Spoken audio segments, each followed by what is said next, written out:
दानव और मनुष्य, एक अविश्वसनीय प्रेम कहानी। एक घने जंगल के अंधेरे में एक विशाल दानव रहता था। उसकी भयानक आकृति और शक्तिशाली धाड़ से गांव वाले डरते थे। लेकिन इसी जंगल के किनारे बसे एक छोटे से गांव में एक लड़की रहती थी जिसका नाम था अंजलि। अंजलि अन्य लड़कियों से अलग थी। उसके पास एक अजीबोगरीब शक्ति थी, एक ऐसा ज्ञान जो उसके पिछले जन्म से जुड़ा हुआ था। अंजलि को याद था कि वह एक राजकुमारी थी जिसका विवाह एक दानव से तय हुआ था, लेकिन उसने इस विवाह का विरोध किया था और अंततः दानव को मार डाला था।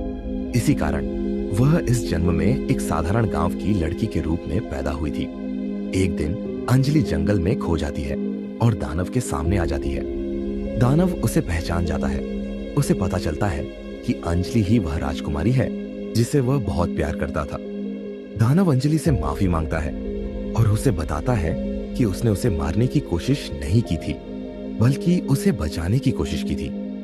अंजलि दानव की बातों को सुनकर हैरान रह जाती है। उसे पता चलता है कि वह दानव के प्रति एक अजीब सा लगाव महसूस करती है। धीरे धीरे उनके बीच दोस्ती हो जाती है और फिर प्यार। लेकिन गांव वाले इस रिश्ते को बर्दाश्त नहीं कर सकते थे। वे दानव को मारना चाहते थे। अंजलि ने अपने गांव वालों को समझाने की बहुत कोशिश की, लेकिन वे नहीं माने। अंत में अंजलि को एक निर्णय लेना पड़ा, या तो वह अपने प्यार को छोड़ दे या फिर अपने गांव को। अंजलि ने अपने प्यार को चुना। उसने दानव के साथ मिलकर गांव को छोड़ दिया।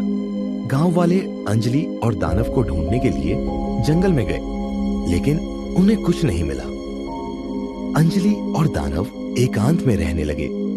उन्होंने एक नया जीवन शुरू किया। कई साल बीत गए। अंजलि और दानव के 2 बच्चे हुए। वे खुशी से रहने लगे। गांव वाले अंजलि और दानव को कभी नहीं ढूंढ पाए। कहानी में नया मोड़। गांव वाले अंजलि और दानव को ढूंढने में असफल रहने के बाद एक तांत्रिक के पास गए। तांत्रिक ने उन्हें बताया कि अंजलि और दानव एक शक्तिशाली जादू के अधीन है और उन्हें मारने का एकमात्र तरीका है कि वे खुद भी जादू का उपयोग करें। तांत्रिक के निर्देशानुसार गांव वाले एक रात अंजलि और दानव के छिपने के स्थान पर पहुंचे। उन्होंने एक शक्तिशाली मंत्र का जाप किया और दानव पर हमला कर दिया। दानव ने बड़ी बहादुरी से उनका सामना किया, लेकिन तांत्रिक का जादू बहुत शक्तिशाली था। अंजलि ने अपने प्रेमी को बचाने के लिए अपनी जान की बाजी लगा दी। उसने तांत्रिक के जादू को अपने ऊपर ले लिया और बेहोश हो गई। दानव ने अंजलि को गोद में लेकर गांव से दूर एक गुफा में ले गया। गुफा में दानव ने अंजलि को जगाने की बहुत कोशिश की, लेकिन वह नहीं जागी। दानव बहुत दुखी था। उसने अपनी सारी शक्ति एक जादुई पेड़ में डाल दी। इस पेड़ से निकलने वाली एक विशेष जड़ी बूटी अंजलि को बचा सकती थी। कई दिनों तक दानव ने उस जड़ी बूटी की तलाश की। अंततः उसे वह जड़ी बूटी मिल गई। उसने जड़ी बूटी को अंजलि के मुंह में डाल दिया। कुछ ही पलों में अंजलि की आंखें खुल गईं। अंजलि और दानव ने एक नया जीवन शुरू करने का फैसला किया। उन्होंने एक दूर के जंगल में एक छोटा सा घर बनाया और वहां खुशी खुशी रहने लगे। तांत्रिक का क्रूर खेल। गांव वाले तांत्रिक के साथ मिलकर अंजलि और दानव को खोज निकालते हैं। वे एक गुप्त सुरंग के माध्यम से दानव के छिपने के स्थान तक पहुंच जाते हैं। दानव और अंजलि अपने बच्चों के साथ एक छोटे से कमरे में छिपे हुए थे। जैसे ही गांव वाले और तांत्रिक कमरे में घुसते हैं, दानव अपने बच्चों को बचाने के लिए आगे आ जाता है। वह अपनी पूरी ताकत से उन पर हमला करता है, लेकिन तांत्रिक का जादू बहुत शक्तिशाली होता है। दानव को पकड़ लिया जाता है और बेहोश कर दिया जाता है। अंजलि अपने बच्चों को बचाने की कोशिश करती है, लेकिन तांत्रिक के सिपाही उसे पकड़ लेते हैं। तांत्रिक अपनी खोपड़ी में कुछ अजीब सी औषधि डालकर अंजलि और दानव को एक गहरी नींद में सुला देता है। फिर तांत्रिक अपने सिपाहियों से कहता है कि वह अंजलि और दानव के बच्चों को मार डालना चाहता है। तांत्रिक का मानना है कि इन बच्चों में भी दानव की शक्ति है और वे भविष्य में उसके लिए खतरा बन सकते हैं। तांत्रिक के सिपाही बच्चों को कमरे से बाहर ले जाते हैं। अंजलि और दानव बेहोश अवस्था में यह सब देख रहे होते हैं, लेकिन कुछ नहीं कर पाते। वे केवल चीखते हैं और बच्चों को बचाने की कोशिश करते हैं। कुछ ही पलों में बच्चों की चीखें सुनाई देती है। अंजलि और दानव समझ जाते हैं कि उनके बच्चे मर गए हैं। वे बहुत दुखी होते हैं। तांत्रिक अपने काम को पूरा करने के बाद अंजलि और दानव को एक अंधेरे कुएं में फेंक देता है।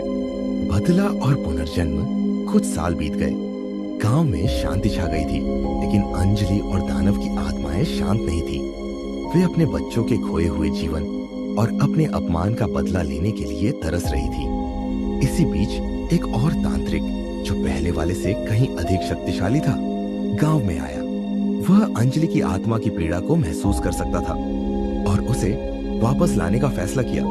एक जटिल मंत्र और कई दिनों की तपस्या के बाद वह अंजलि की आत्मा को वापस लाने में कामयाब रहा।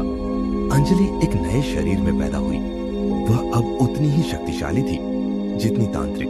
उसने अपने पिछले जन्म की यादें ताजा कर ली और बदला लेने की ठान ली। अंजलि ने सबसे पहले उस तांत्रिक को ढूंढा जिसने उसके परिवार को मारा था। एक भीषण युद्ध हुआ जिसमें अंजलि ने तांत्रिक को मार डाला। इसके बाद वह गांव वालों के पास गई। उसने उन्हें बताया कि उसने क्या किया है और क्यों किया है। गांव वाले डर गए और अंजलि के सामने घुटने टेक दिए। अंजलि ने गांव वालों को क्षमा कर दिया, लेकिन उसने उन्हें चेतावनी दी कि अगर उन्होंने कभी किसी बेकसूर को नुकसान पहुंचाने की कोशिश की तो वह उन्हें माफ नहीं करेगी। अंत में अंजलि ने दानव के शरीर को ढूंढा और उसे पुनर्जीवित कर दिया। दोनों फिर से एक हुए और एक नए जीवन की शुरुआत की। उन्होंने एक दूर के जंगल में एक नया घर बनाया और वहां खुशी खुशी रहने लगे। बदले की आग में जलती अंजलि, गांव के मुखिया ने अपनी सत्ता को बचाने के लिए एक नई चाल चली। उसने एक शक्तिशाली और खूबसूरत दायन को गांव में बुलाया। दायन ने अपनी काली जादू की शक्तियों से दानव को अपने वश में कर लिया। दानव, जो पहले अंजलि से बेहद प्यार करता था, अब दायन के मोह में फंस गया। उसने अंजलि को धोखा देना शुरू कर दिया। गांव के मुखिया अपनी इस चाल से बहुत खुश था।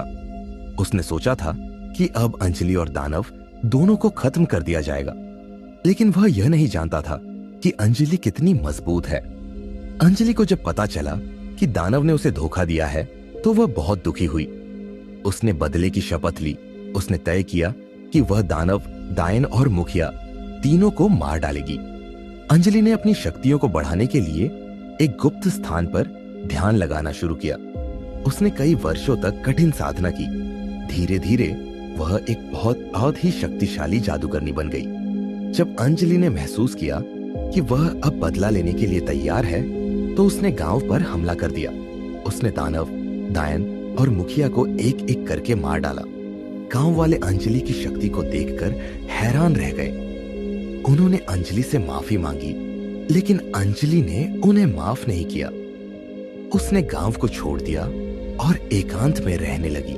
बदले की आग से शांति की ओर गांव के मुखिया की आत्मा अंजलि से बदला लेने के लिए गांव वालों को सताने लगी। वह गांव के बच्चों को निशाना बनाती, उन्हें बीमार करती और कई बार तो उनकी जान ले लेती। गांव वाले डर के साए में जीने लगे। उन्होंने अंजलि से मदद मांगी। अंजलि, जो अब एक शक्तिशाली जादूगरनी बन चुकी थी, गांव वालों की मदद करने के लिए तैयार हो गई। उसने अपनी शक्तियों का प्रयोग करके मुखिया की आत्मा को ढूंढ निकाला। एक लंबे और कठिन संघर्ष के बाद अंजलि मुखिया की आत्मा को एक जादुई शीशे में कैद करने में सफल रही। गांव वाले अंजलि की इस शक्ति को देखकर हैरान रह गए। उन्होंने अंजलि को एक देवी के रूप में पूजना शुरू कर दिया। अंजलि ने गांव वालों को बताया कि बदला लेने से कोई फायदा नहीं होता है। उसने गांव वालों को प्यार और करुणा का मार्ग दिखाया। अंजलि अब गांव में ही रहने लगी। वह गांव वालों की देखभाल करती थी और उन्हें हर संभव मदद करती थी। गांव वाले भी अंजलि का बहुत सम्मान करते थे। वे उसे मां की तरह मानते थे। अंत में गांव में शांति और खुशी लौट आई। अंजलि ने न केवल गांव को बचाया, बल्कि गांव वालों को भी एक नई शुरुआत दी।